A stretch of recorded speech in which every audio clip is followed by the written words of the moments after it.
عليكم ورحمة الله وبركاته. ان شاء الله النهاردة هنعمل معاكم وصفة للتخزين من السنة للسنة. معانا بنجر، طبعا زي ما انتم شايفين الكمية كده. انا اغسله الاول قبل ما افرزه. طبعا الطريقة دي ناجحة جدا، فحبيت ان انا اوريها لكم علشان لازم افرزه من السنة للسنة ويكون محافظ على نفسه.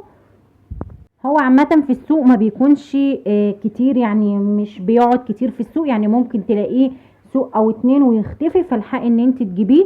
وطبعا وقته كويس جدا للتخزين. هنحطه كده في ميه زي ما انت شايفه ونسيبه شويه. ما تخافيش لونه مش هيطلع، لان هي لسه مقفوله، ما عملناش اي حاجه فيها. وسيبناه 10 دقايق بالظبط كده لحد ما انزل كل الحاجات اللي موجوده فيه. وبعد كده غسلته زي ما انتم شايفين بالشكل ده، وبدات ان انا اجيب ميه نظيفه تاني وهغسله كمان مره كويس جدا. وطلعنا كل اللي موجود فيه زي ما انتم شايفين بالشكل ده كده.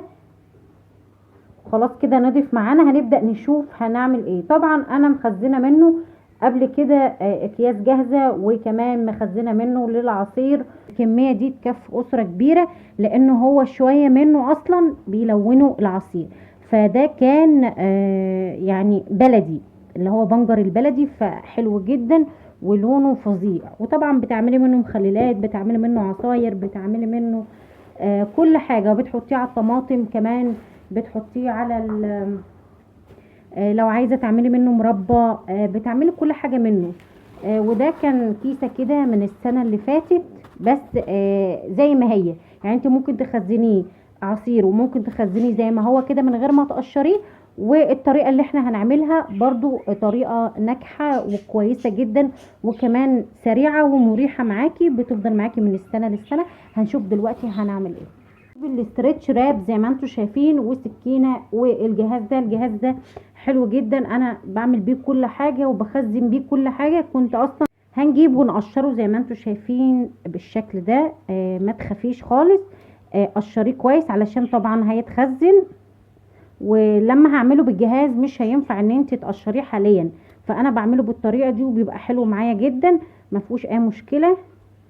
طيب احنا كده خلصنا الكميه كلها، قشرناها بالشكل اللي انتوا شايفينه ده.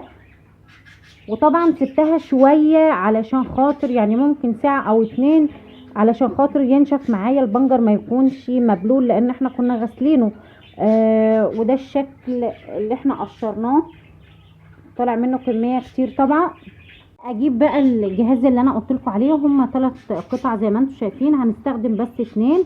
هنبدا نستخدم اللي هي الصغيره قوي واللي هي شيبسي، والثالثه مش هنحتاجها في حاجه. هنبدا نعمل الاول العصاير اللي هي هتتحط على البوتاجاز، وبعد كده هنعملها كميات زي ما انتم شفتوا في اول فيديو، علشان خاطر نستعمل فيها منها اي عصير.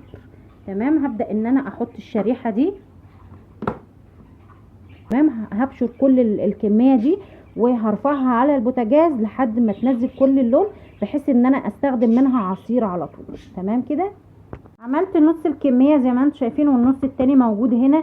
بدات ان انا زي ما انتم كده شايفين، لازم تجيبي حاجه من دي، اي صينيه عندك موجوده، علشان خاطر هيقع منها حاجات كتير كده ويبهدل الدنيا زي ما انتم شايفين كده. تمام. وهبدا ان انا دي كانت اخر واحده معايا كده. خلصت الكميه اللي معايا. طبعا انا كنت جايبه 6 كيلو، فال6 كيلو هعملهم مشكل زي ما انا عايزه. هعمل منهم حاجات بشكل تاني، والحاجات اللي هي العصير زي ما انتم شايفين. الجهاز ده بيسهل معايا الموضوع.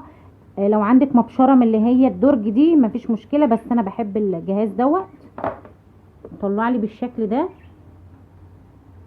بقى الكميه الموجوده دي. تمام. هحطها في حله كبيره لان الكميه كتير، وهحط عليها ميه وابدا ان انا احطها على البوتاجاز.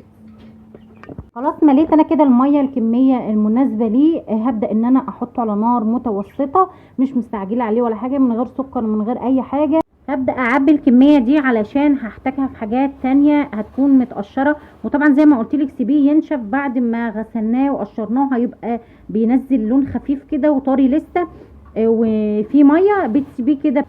انا بحتاجه في حاجات كتير، فشوفي انت بتحتاجي في ايه. عامه انا بخرج منه علشان مثلا عاوزه اعمل طماطم اضربها للولاد كده، باخد منه واحده صغيره كده علشان خاطر تكون عصير في الطماطم.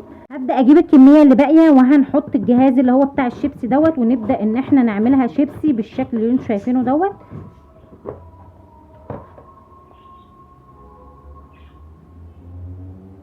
هعمل الكميه دي كلها شيبسي، وبعد كده هنشوف هنعمل ايه. زي ما انتوا شايفين مش بنرميه ولا اي حاجه، ده احنا لما بنيجي نعمل العصير بتاعنا بيتضرب مع العصير عادي، مفيش اي مشكله.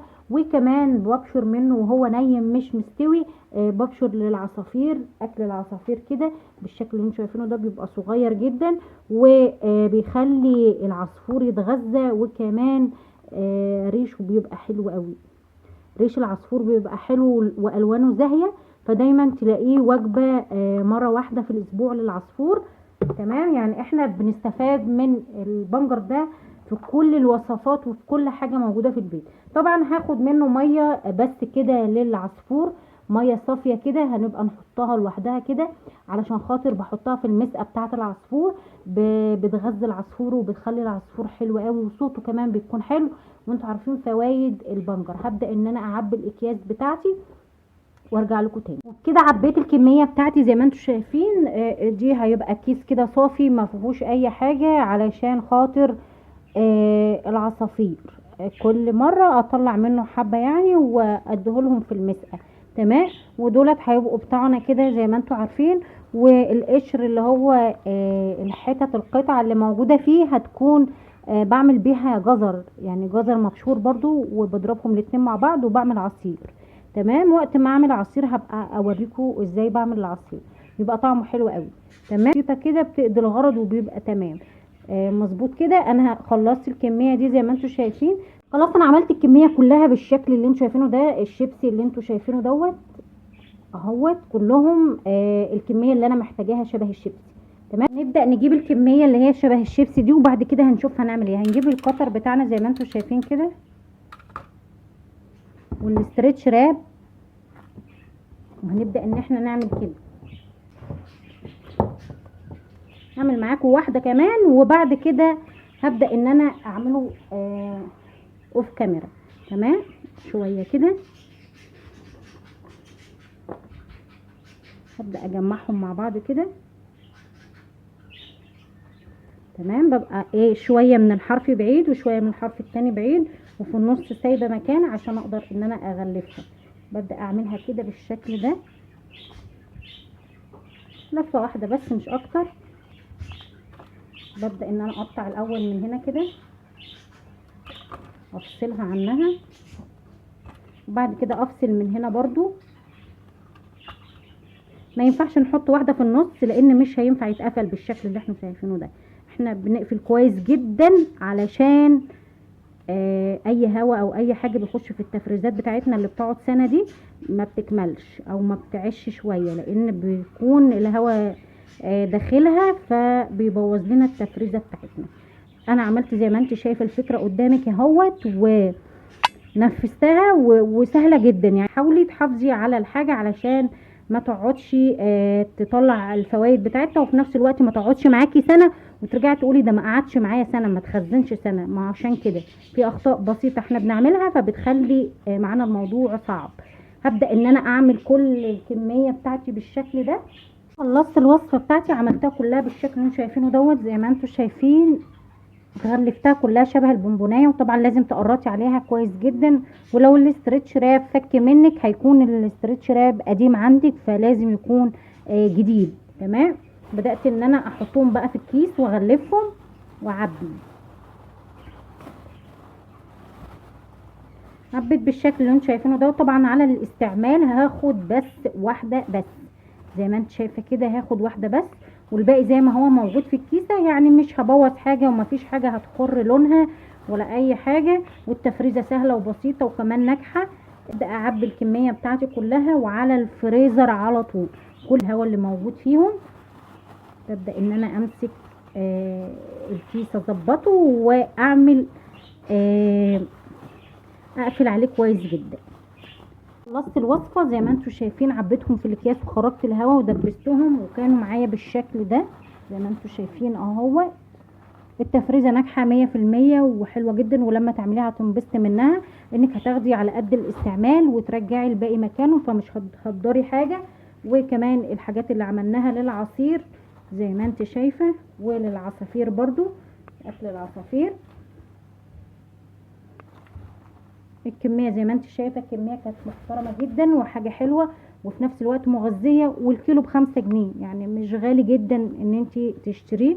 واوقات انا جبته ب5 واوقات جبت الكيلو ونص ب5، يعني حسب. واول لما يطلع ما تجيبوهوش على طول، اصبري سوق والتاني وابدأي ان انت تجيبيه، علشان خاطر اول لما بيطلع ما بيكونش فيه المادة الحمراء الموجودة على ايديا دي كتير. تيجي تفتحيها تبصي تلاقيها من جوه فيها مشبحة باحمر بابيض، والباقي ينزل لون خفيف. فانت عشان تضمني التفريزه معاكي وتضمني اللون الحلو الغامق قوي ده، لازم تستني عليه سوقين. لو هو ظهر عندك في الاسواق لازم تستني عليه سوقين علشان خاطر تقدري ان انت تاخدي تفريزه كويسه وبتنزل لونها وحلوه جدا. وده كان الكيس اللي احنا حطيناه كده متقشر بس من غير اي حاجه وما عملناش فيه حاجه، لان انا بحتاجه على السريع في حاجات تانية. يعني اتمنى منك لايك لو عجبك الفيديو، وشير وسبسكرايب، واشوفكم على خير الفيديو الجاي في تفريزه جديده. مع السلامه.